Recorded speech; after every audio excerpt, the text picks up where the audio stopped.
Hi, அனைவருக்கும் வணக்கம். புதுசாக சப்ஸ்கிரைபர் பண்ண அனைவருக்கும் நன்றி. சப்ஸ்கிரைபர் பண்ணவங்களுக்கும் ரொம்ப நன்றி. என்னோடய சின்ன சின்ன ஷார்ட்ஸ் வீடியோலாம் பார்த்துருப்பீங்க. அதில் சூப்பராக கான் போட்டிருப்பீங்க, அவங்களுக்கும் ரொம்ப நன்றி. என்னக்கா திடீர்னு வீடியோ போட்டு ஒன்று போட்டிருக்கீங்கன்னு கேட்பீங்க. உங்களுக்கு ஒரு சின்ன டிப்ஸ் சொல்லலான்னு தான் வீடியோ போட்டு நான் போட்டேன். அதுக்கு முன்னாடி சின்ன சின்ன 2-3 வார்த்தை பேசிக்கிறேன். நான் ஏங்கா லைவ் போடலான்னு கேட்பீங்க. லைவ் ஆரம்பத்தில் போட்டேன், இப்போ லைவ் அவ்வளோதான் போட முடியறதில்ல. ஏன்னா அம்மாவை பார்த்துக்கணும். நான் கரெக்டாக காலையில் பசங்களை காலையில் வேலைக்கு அமுச்சு வைக்கணும். பசங்க வேலைக்கு போகிறாங்க, டிஃபன்லாம் செய்யணும். நான் அப்போ நீங்கள் லைவ் அப்போ போடலாம்னா அப்போ போட முடியாது. அவங்களுக்கு பாக்ஸில் டிஃபன்லாம் கட்டி தரணும். அப்புறம் நானும் கிளம்பணும்.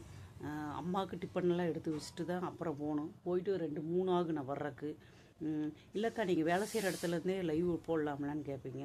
அங்கே சில பேர் அவங்க வேண்டான்றாங்க, வேலை செய்கிற இடத்துல வேண்டான்றாங்க. அது அவங்க உரிமை. சில பேர் வீட்டில் வந்து போட விட்றாங்க, இங்கே வேலை செய்கிற வீட்டில் போட வேண்டான்றாங்க.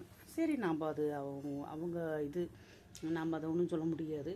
நான் எங்கள் வீட்டில் வந்து போடலாம்லான்னுவீங்க. வீட்டில் வந்து எனக்கு கரெக்டாக இருக்குது, வேலை கரெக்டாக இருக்குது, அதனால் போட முடியறதில்ல. எனக்கு அம்மா நான் பார்த்துட்ருக்குறேன். ஏன் தெரியுமா, அம்மா இருக்கும்போது நல்லா நம்ம பார்த்துக்கணும். இல்லாத சமயத்தில் அழுந்து எந்த பிரோஜனம் கிடையாது. போன பிறகு சில வீட்டில் பாருங்க, அம்மா தாய் இறந்த பிறகு அத்தனை அது இதுன்னு பண்ணுவாங்க. அவங்க படுகடையாக இருப்பாங்க, ஆனால் அவங்களுக்கு ஒன்றுமே பண்ண மாட்டாங்க. இல்லாத சமயத்தில் பாலும் பாயசம் அது வடை கிடை எல்லாம் நாம்ளே தான் சாப்பிடுவோம். அது இருக்கும்போது அந்த தாயை கவனித்து எப்படி இன்னும் கொஞ்சம் காலம் இருப்பாங்க. நம்மளுக்கு நம்ம அம்மா எவ்வளோ கஷ்டப்பட்டாங்க அதை நாம் நினச்சி பார்க்கணும். அப்போ தான் நம்ம குழந்தைங்க வந்து நம்மளை பார்த்துக்கணும். எனக்கு உண்மையாகவே நான் அப்படி தான் நம்புகிறேன். நம்ம எப்படி நம்ம தாயை பார்த்துக்கிறோமோ நம்ம குழந்தைங்க நம்மளை பார்த்துப்போம். அது வந்து வழிமுறையாக நடந்துட்டு வர்றது பழக்கம். உண்மையாகவே இல்லாத போது நம்ம கஷ்டப்பட்டு ஒரு பிரயோஜனம் இல்லை. அதனால் எனக்கு மெயினாக அம்மா தாங்க. அப்புறம்தான் எனக்கு எல்லாமே. அப்புறம் கேட்பீங்க, ஏன் அதுக்கு வேண்டி யூடியூப்பில் வந்தீங்கன்னு கேட்பீங்க. அப்படி இல்லை, நம்ம ஒருத்தர் குடும்பத்தில் வந்து ஒருத்தர்கிட்ட ஒரு திறமை இருக்கும். அந்த திறமையை ஒரு வெளியே கொண்டு வர்றதுல தப்பே கிடையாது. அந்த மாதிரி தான் நான் சும்மா வீட்டில் நம்ம சாயந்தர டைம் இருக்கிறோமே சின்ன ஷார்ட்ஸு வாட்ட போடலான்னு அப்படி போட ஆரம்பித்தது தான். கடைசியில் இப்படி ஆயிடுச்சு. சரி, என்ன பண்ணுறது. சரி, அது வேண்டாங்க. யார் வீட்டில் இருந்தாலும் சரிங்க, பெற்ற தாய் தயவு செய்து பாருங்கள். பார்த்தீங்கன்னா உண்மையாக புண்ணியம். அப்புறம் கவலைப்படுவீங்க, ரொம்ப கவலைப்படுவீங்க. எங்கள் அம்மாலாம் ரொம்ப கஷ்டப்பட்டுருக்காங்க. அது ஒரு நாளைக்கு நான் உங்களுக்கு ஒரு கதையாக போடுறேன் நான். அப்போ நீங்களே நினைப்பீங்க, என்னங்க இவ்வளோ உங்கள் அம்மா கஷ்டப்பட்டுருக்காங்கன்னு நினைப்பீங்க. உண்மையாகவே எங்கள் அம்மாலாம் ரொம்ப கஷ்டப்பட்டுருக்காங்க. சொன்னால் அழுந்துருவீங்க.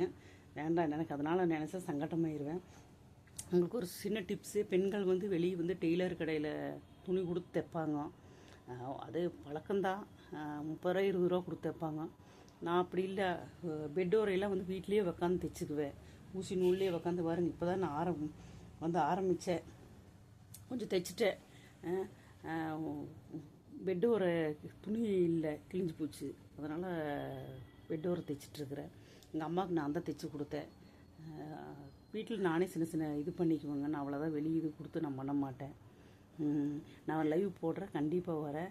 அதே மாதிரி உங்களுக்கு நான் தைச்சோன்னே உங்களுக்கு அந்த பெட்டில் போட்டு நான் காட்டுறேன். நான் இல்லைன்னு நினச்சிடாதீங்க, உண்மையாக தான் நான் பண்ணிட்டு தான் இருக்கேன். இங்கே பாருங்கள், இங்கே பாருங்கள். அப்புறம் பொய்ன்னு நினச்சிடாதீங்க.